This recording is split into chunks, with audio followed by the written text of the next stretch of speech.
Político não presta. É por culpa dos políticos que o Brasil tá desse jeito. Ou até político é tudo ladrão. Com certeza você já ouviu ou reproduziu uma dessas falas. E realmente, o nível da política brasileira é muito baixo. Mas por quê? É o jeitinho brasileiro? É o poder que cega a classe política? Afinal, por que a política brasileira é tão ruim? Há pouco mais de 100 anos, o pensador liberal José Ortega y Gasset percebeu que o seu país, a Espanha, estava completamente fragmentado. Os grupos políticos estavam mais preocupados em atacar uns aos outros do que resolver os verdadeiros problemas sociais.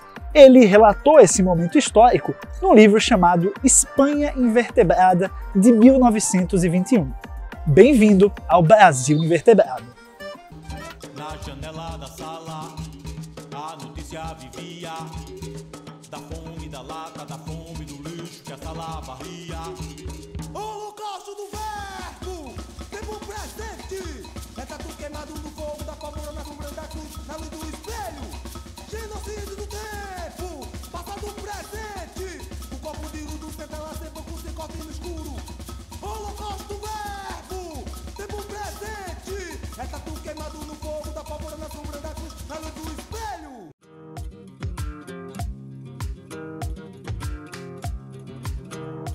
Nós brasileiros, até onde se sabe, vivemos em uma democracia. Os três poderes, executivo, legislativo e judiciário, atuam em um sistema de freios e contrapesos. Isso quer dizer que eles têm um nível de autonomia, mas regulam um ao outro. Ou ao menos assim deveria ser. O que acontece, na verdade, são diversos conluios entre o executivo e o legislativo para a liberação de emendas sem qualquer transparência, entre o legislativo e o judiciário para a manutenção de privilégios e supersalários, e entre o executivo e o judiciário para poder livrar a cara de aliados envolvidos em escândalo de corrupção. Isso sem contar os grupos de interesse. Entra governo, sai governo e o roteiro parece o mesmo. É por essas e outras que o Democracy Index, ranking desenvolvido pela The Economist, considera o Brasil um país de democracia falha. Nós vamos muito bem, segundo o índice, quando o quesito é processo eleitoral, mas muito mal quando se fala de funcionamento do governo e cultura política. Ou seja, depois que está todo mundo eleito, nada mais anda. A Constituição brasileira tem duas características muito peculiares. A primeira é que ela é muito extensa, e a segunda é que, comparativamente a outras constituições, ela é mais fácil de ser mudada. Por exemplo, nos Estados Unidos, se quiser mudar a Constituição, você tem que ter aprovação da União e de todos os estados. No Brasil não precisa, né? É um problema que tentando resolver outro. Como ela foi extensa demais e muito detalhista, tornaram a Constituição um pouco mais fácil de ser mexida do que o normal, tá? Isso gerou, na verdade, uma inflação constitucional. Se você olhar, a nossa Constituição, a emenda da reforma tributária é a PEC 110, né? Se você teve... Nenhum país tem a frequência de mudanças constitucionais. E se você imaginar que nós precisamos mudar a Constituição para dar um auxílio emergencial, é o único país do mundo que teve que mexer na Constituição para dar um auxílio emergencial.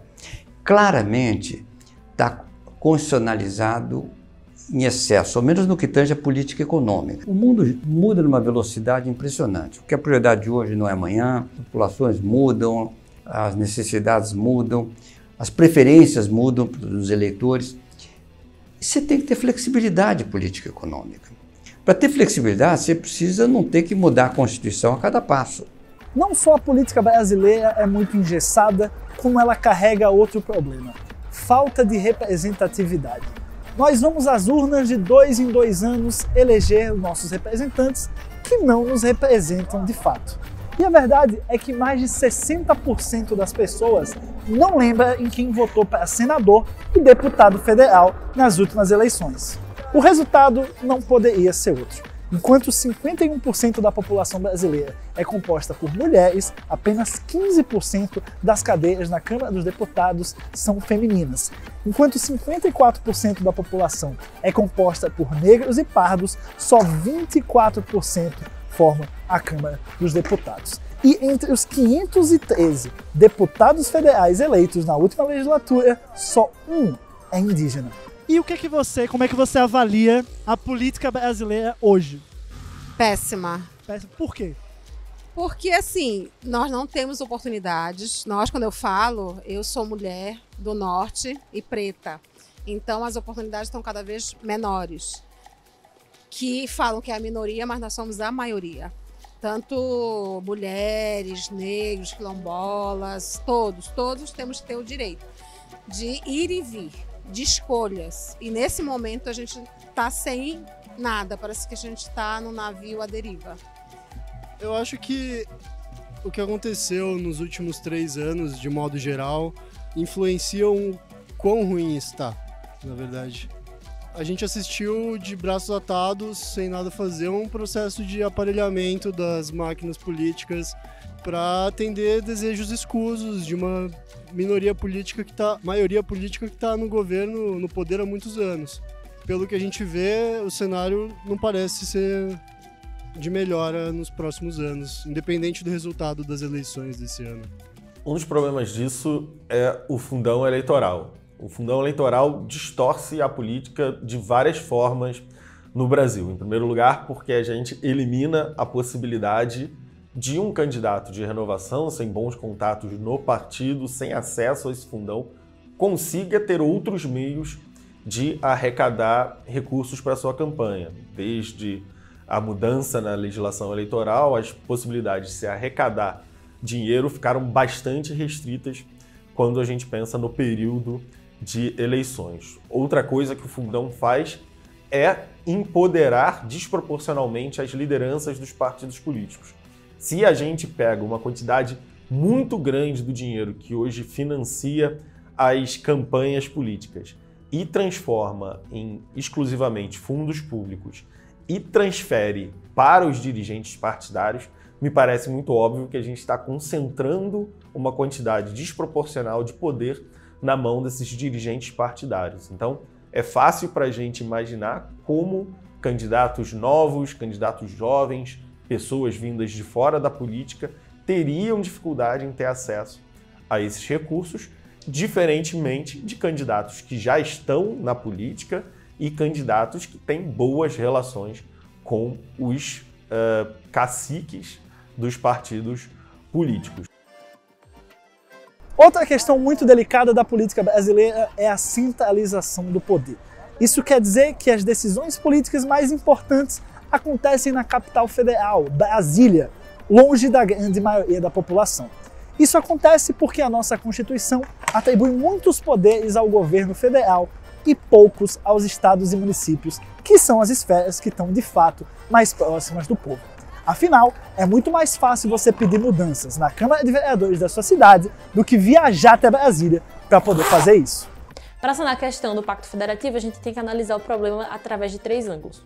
Um deles é a questão tributária, a questão dos impostos, para a gente discutir como as receitas são geradas por impostos vão ser divididas entre diferentes entes da federação, sejam municípios, estados ou o Brasil como um todo, e também a questão de como os municípios e estados que são mais ricos vão transferir parte dessas receitas para os mais pobres. Isso é uma questão que sempre está em debate.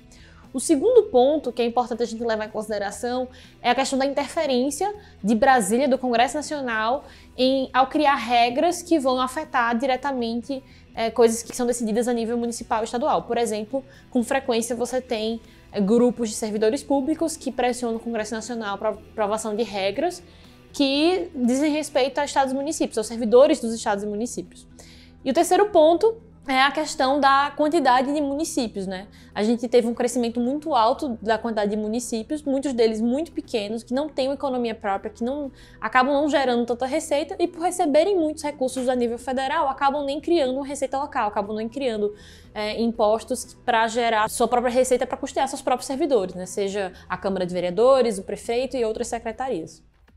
Bom, eu acho que já ficou bem claro que a política brasileira beneficia mais os políticos do que a própria população. Afinal, como a gente pode mudar isso? Qual o primeiro passo para a gente se tornar patrão e não refém do Estado brasileiro? Para muitos especialistas, é aí que entra uma reforma administrativa.